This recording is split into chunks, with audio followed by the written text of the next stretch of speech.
Chris Cuomo is moving over to our side, okay? Chris Cuomo, a member of the Cuomo family, the number one Democrat family in the state of New York. Chris Cuomo, who for years now has played this far-left lib on CNN. He gets canned from CNN. He goes over to the news channel News Nation, and he is clearly pivoting to the center. Actually, just the other day, I was invited on Chris Cuomo's show, and I said that I would go on the show. I would try to make the timing work, but I said that I was at least interested. And for whatever reason, the appearance didn't happen. I don't know, maybe it got spiked by a senior producer or something like that. The very fact that they reached out shows you, though. I said, gosh, I assume I'm too much of an authentic conservative for Chris Cuomo to have on the show. Usually Chris Cuomo just has CNN conservatives, by which I mean liberal Democrats. He never has actual conservatives on the show. Wow, that must mean that they're pivoting strategy. And then I looked at the segment that Chris Cuomo aired on News Nation. I was very, very impressed. It was a segment about detransitioners. Detransitioner is not who you are and what you are. That is the role that you're playing in this story, and that's where it ends. In terms of people understanding your situation, do you believe that your predicament of deciding whether or not transitioning was right for you was about the process that got you into it, or was it that you had a change after transition? I think it really came from the fact that since I transitioned so young, I grew up and I matured a bit more.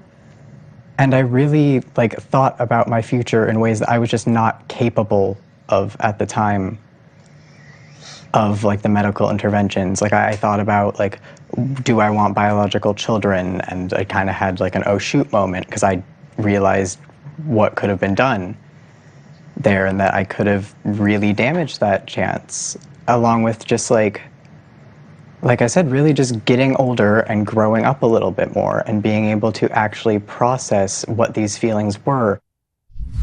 It's a fabulous interview. And Chris Cuomo became the first, as far as I can tell, the first person to host a detransition panel on television news.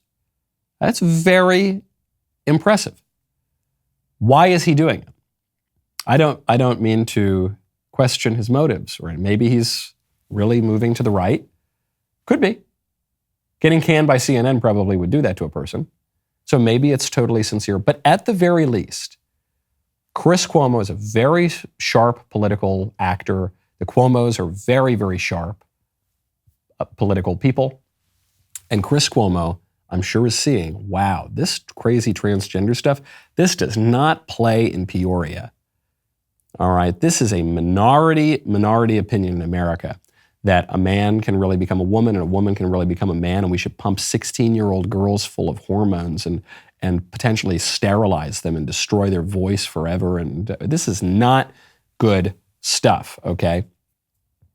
And it makes for much more interesting TV, by the way. This is much more interesting than just whatever stupid talking points CNN sends down at the top of the day. You've got to talk about Russia.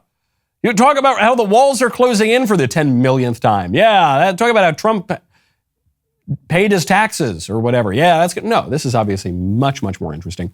And it's much more interesting when people can think a little bit more independently.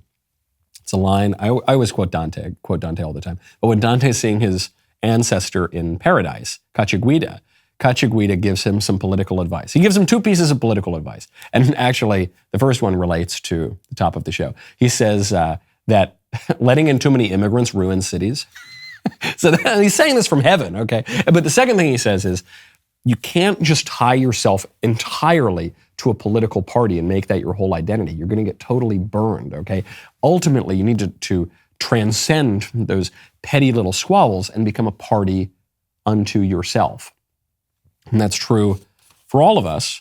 And you are seeing that happen, especially on the left right now. So what does that mean? When these people are waking up and thinking in a little bit more of an independent way, we can win them over. We don't need to cave to the libs. We don't need to feel pressured to vote for their stupid $1.7 trillion spending bill that everybody hates. Come on, conservatives, grow a spine. I know that conservatives have a spine. Come on, congressional Republicans, grow a spine. The things that you want to do, generally speaking, are the right things to do. And on top of it, they're political winners because the people are on your side. The rest of the show continues now. You don't want to miss it. If you're not a member, click the link in the description and join us.